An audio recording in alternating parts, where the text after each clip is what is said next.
Hello, Not Manly here. Welcome back to episode 32 of Kerbal Space Program.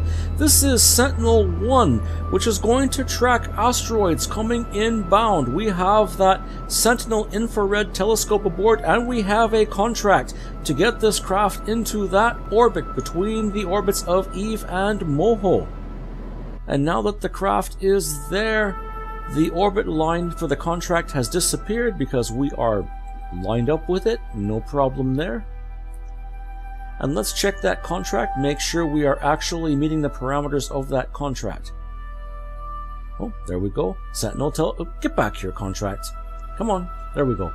Have a Sentinel telescope and be in the designated orbit. We are now just playing a waiting game to see if we can pick up 15 Class D asteroids. Class Ds are pretty big ones.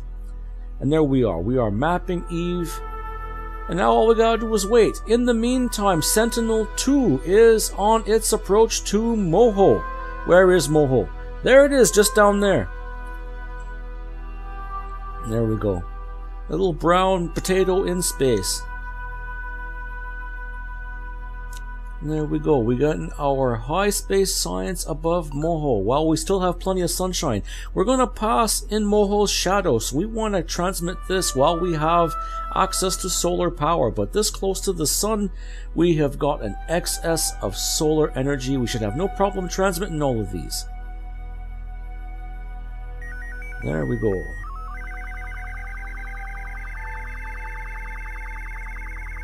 Transmit and transmit. It's all we can do right now is transmit, because we can't bring this craft back to Eve. I've got KerbNet up there. We're looking for additional biomes. As we do our approach to Moho's south pole, we hit a minor crater, which is worth extra science to the gravioli detector. There we go. Continuing to transmit. And also, since we are in low space, we can do our additional low space science. Let's make sure we get all that there. Look at that. It's too bad that we are in Moho's shadow. I bet the ground here is just breathtaking. The terrain here, the landscape. We're looking for additional biomes. We're going to pass under the South Pole. There we go.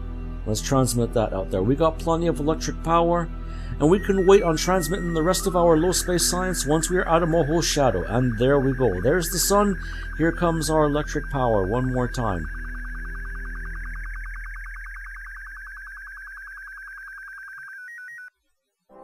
As we exit Moho's sphere of influence, I'm hitting the refresh button looking for additional biomes, and I don't see it right away. But there it is on the bottom left corner of KerbNet. We've picked up an anomaly. Every world has at least one, except for Jewel, because you can't land on it. But we got that one down there. If we ever send a mission to Moho with purples aboard, we'll want to investigate that object. So, once I finally realize it's there, I'm like, come on, slow down there and get that object. There we go. Come on, there we go. Turn the refresh off. Get that object mapped so we can get back to it later. Come on, line it up. There we go. And we'll give it a name. Moho Object 1. There is only one object on Moho that I know of. Aside from the Mohole, which is up at the North Pole, this is probably a random monolith, one of the green monoliths. And now we are going to set up a plane change so that this probe can hopefully do a second pass to Moho sooner or later. It'll have an easier chance of getting there if the plane's lined up. And we're going to be waiting about 12 days for that burn. Nope, this is not the end of the Sentinel-2 story yet. There may be more to tell soon. In the meantime, Dinkelstein Kerman has lost a crewmate up above the orbit of Gilly. And I'm like, how the heck did he get Lember Kerman all the way up here? It was tough enough for us to get a base up here, and then this thing just comes out of nowhere? Well, let's get Lember out of there. We had to send a satellite up there or something, just so that we could switch to it. And once we can EVA Lember out there and have him rendezvous with the Gilly base. The Gilly base is pretty much full up right now. We got a full complement of 5 purples aboard. But we can send Limber out there. We can bring him aboard at least long enough for another purple to come out and make room for him. And I have a cunning plan to house Limber once he's inside there. First thing we're going to do, we're going to land him outside of here. Like, hey, knock knock, anybody home? Of course there's people home. There's not Lord Kerman. We're going to get her out of there. Come say hello there. Don't know how long Limber's been out there. He's probably going to be... Yep, come on. I gotta go. Come on, let me in the base. It's like, hang on, let me extend the ladder here, okay? Come on, Natlorf, get up on the ladder. Natlorf. I don't know why, but I can't seem to turn purples around on these ladders. Come on. Limber's getting pretty anxious over here. Says, come on, come on, come on, come on. Nice, heck with that. Just jump off and use the EVA jetpack. There we go. We'll get Natlorf off of there, and then we can let Limber come aboard. Alright, get your booty aboard there, and then we can get you going. You can get in there, and you can go if you have to. And Limber goes and takes Natlorf's seat. Limber is an engineer, so he'll be able to help with the mining, but he does not have the experience that Natlorf has. So mining might be slow going for a little while, but that won't be too long.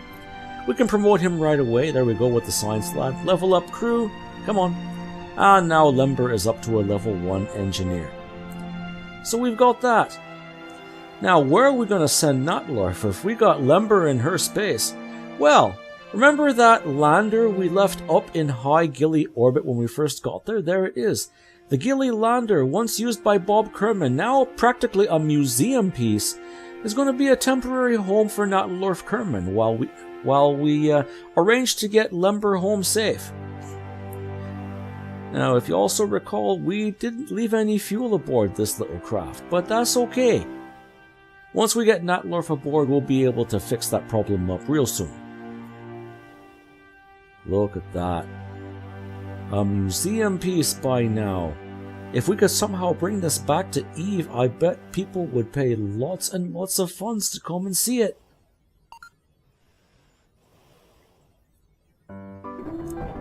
Okay, with Natlorf aboard, we'll do the next step in our cunning plan to house our 6th purple. We're sending up the Gilly refueler. There it is, and once it approaches close enough, we'll have Natlorf come up and we'll kind of top up the tanks aboard the lander. And then Natlorf will be able to bring the lander down there, and she'll be able to stay put in there for a little while. All we need is a little bit of fuel and oxidizer, not very much. After all, this is Gilly, where we don't need hundreds of meters per second to get around. There we go. Let's get Natlorf aboard there. We'll get the lander down to the Gilly base. There we go. Kerbal Engineer makes it really easy to go and select targets without having to actually see them on a map. Oh, come on, Natlorf. You should know how to operate a spacecraft by now. You've been flying the Gilly base around all this time. There we go. All we pretty much gotta do is point and shoot.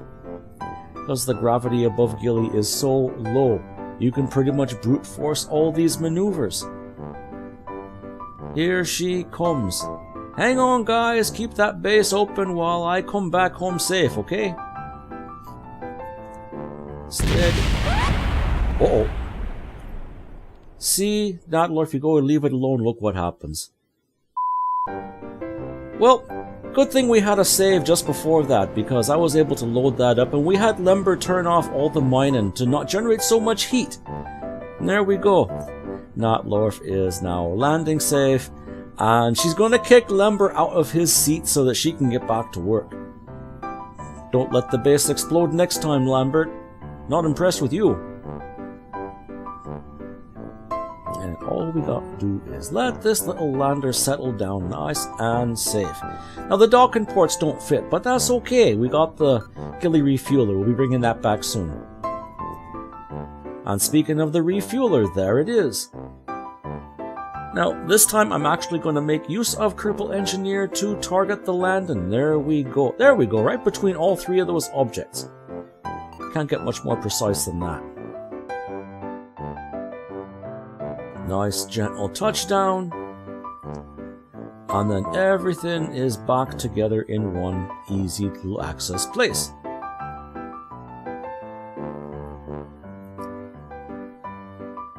There we go, all back together.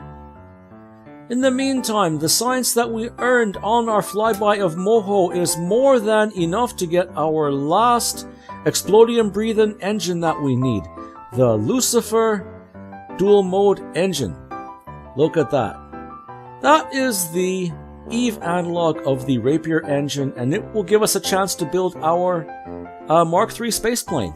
In the meantime, the Sentinel telescope has already picked up an asteroid that is on a collision course with Eve. We're going to have to do something about that. So let's also get the AGU, or the Claw. But we'll see the Claw in a future episode. Until then, I'm not Manly. Fly safe.